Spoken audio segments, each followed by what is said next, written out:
The blasphemy of the Tyranids is such that only one solution is acceptable: extermination.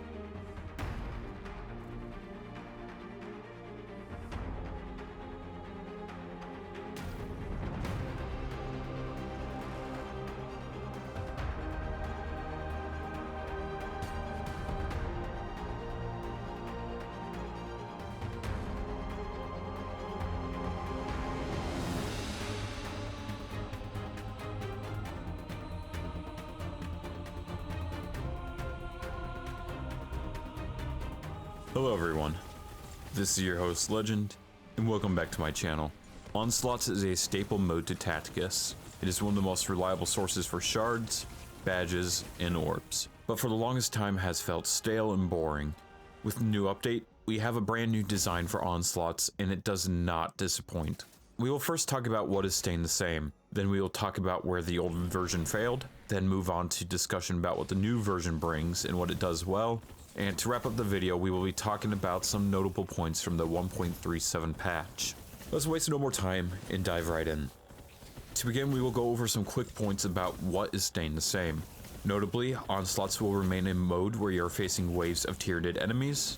You still will be able to honor a deployed warrior at the end of an onslaught. There will still be reward chests that you gain by defeating multiple onslaughts. You still use onslaught tokens to play the battle with a max of 3 and a recharge time of 16 hours. The sector system still remains, it just works a little bit differently. And if a deployed unit is defeated, you will still be able to deploy a backup unit. I may be missing some details, but this is roughly that all stays the same. Again, I wanted to make that quick. Let's get on to what you're here for. Let's talk about the old version and where it went wrong, and then move into talking about the new version.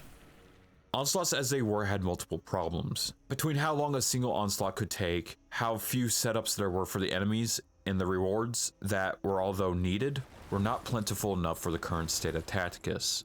Starting with the first pain point, we have how long it took to do even a singular onslaught. Even at the fastest speed the game can be set to, onslaughts could take well over 5 minutes to complete. With 2 turns between each of the 7 waves, there are plenty of times where you'll find yourself with downtime between killing the nids and, well, just doing nothing. And this was always easily achieved if you just had even a few powerful summons on the field. Next, the enemies had what felt like only 3 to 4 different deployment lineups that, at the end of the day, would feel uninteresting and gave no challenge. Given that the difficulty and level of units you faced barely changed from sector to sector, it ended up as you either ran your top units and squashed all resistance, or you would burn through all your low level units that could be deployed and eventually just hit a point where your best units were out anyways, and you would squash all resistance again. As long as you were continually to upgrade your units, you would just continue to squash all resistance. The mode was not difficult and, well, just led to the mode feeling stagnant. Onslaughts are a great source for badges. Well, except it really wasn't. It was a reliable source, but gave too few badges for how Tacticus has evolved with time. With over 100 characters in Tacticus, the amount of badges needed, especially Imperial badges, is immense, and Onslaughts just doesn't provide enough. The honoring system worked okay enough to reduce the problem for a while, but ultimately it wasn't enough in the long run.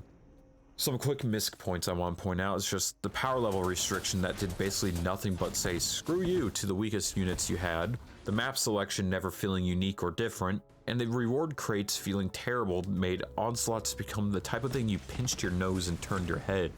Unnecessary evil to aid your progression. Not fun, not interesting, but something you kind of had to do. That leaves us here with 1.37. Giving us a revamp for Onslaughts, and when I first got to play it, I was amazed. The mode will definitely still have some issues, with enemies feeling uninteresting after time since we will only be facing Tyranid units as of now, but the mode is still so much better. Starting with how the sector system works. You now have rank-based sectors, each with their own badge and Tyranid skull rewards, that you can return to if you want to use weaker units or farm lower level badges. If you don't have all sectors unlocked, you unlock the next one by completing a number of onslaughts on the highest rank sector you have unlocked. The Onslaught level crates and Onslaught XP system has been completely overhauled. By completing waves, you are awarded Tyranid skulls, and once enough have been gained, you unlock an Onslaught crate and your eradication tier is increased. The new crates have far greater rewards than the old one, with the awarded badges changing based on your eradication tier. At the lower end of eradication tier, you are awarded with common and uncommon badges alongside coins and blackstone. At the high end, you are awarded with legendary and mythic badges, coins, blackstone, and forge badges. The only thing I see as a slight negative is that you'll no longer get Angrax shards. Don't worry about new players though, because instead of getting Angrax shards via these chests, they will be given a quest upon unlocking Onslaughts to get Angrax. The next great point they worked on is enemies. Enemies you will face have changed and for the better. You will still face the common Tyrannid fodder like Hormagaunts and Ripper Swarms, but at higher levels you will also see more Tyrannid warriors, pure strain gene stealers, spore mines, and Tyrannid character units over the course of 6 waves instead of 7. Although you are seeing less units in total, you will be swarmed more effectively with them deploying every other turn instead of every 2 turns. Well, with 2 exceptions. The in-between of wave 1 to 2 and waves 5 to 6 are 2 turns in between, kind of like how LREs are handled. Normally we could only deploy 5 units and that hasn't changed, but what has is the factor we can deploy a machine of war aligned with that alliance, and since they can be honored at the end of an onslaught, that means requisitions and incursions are no longer the only source for machine of war shards. The honor system works much the same, but with some slight tweaks. Badges and orbs up to mythic rarity are now guaranteed.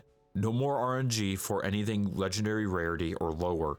On top of this, the amount of character shards awarded increases with the character's rarity up to mythic rarity. Any character needing mythic shards will only receive 1 to 2 mythic shards, no matter their rarity. Honored characters of common rarity will gain 3 to 4 shards per onslaught, uncommon 4 to 5, rare 6 to 7, epic 10 to 11, and legendary 3 to 5 red stars will get 17 to 21 shards per onslaught they are honored. This to me is by far the greatest change for the onslaught system. Let's put this into math terms. As of now, at higher onslaught tiers, the most you can gain is 6 to 7 shards per onslaught for an average of 6.5. If you wanted 500 character shards, this would take upwards of 77 onslaughts. With this change, any legendary unit on average will receive 19 shards per onslaught, dropping the required amount of onslaughts to just 27.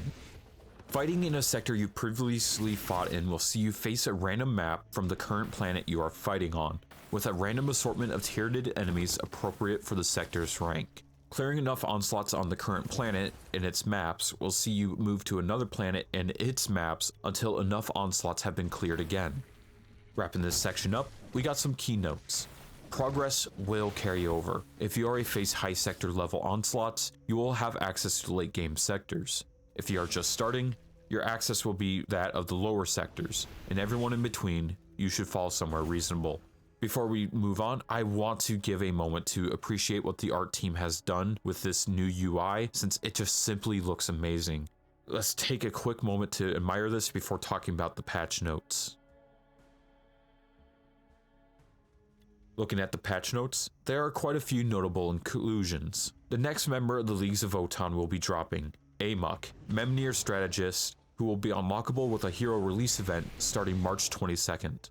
This patch also comes with a new campaign event, seeing the World Eaters go up against the Adepta Sororitas with Black Legionary support. We will have 4 Blessed Requisitions lined up this patch. The Black Legion will run March 20th to 24th, a Loyalist Guild War Requisition will run March 25th to the 29th, March 30th to April 3rd will feature the Orcs, a host of Psychers will run from April 4th to 8th. Finally, we have the Dante Squad Requisition running April 9th to 13th. We have 2 tournament arenas coming up this patch. The first one with the power-ups rule set starting March 18th, and Faction War starting March 31st. Notably, the Blood Angels have been nerfed for this next run of Faction War, seeing them sub out Mephiston for Sword Brother Godswill due to them having a overproportionate win rate.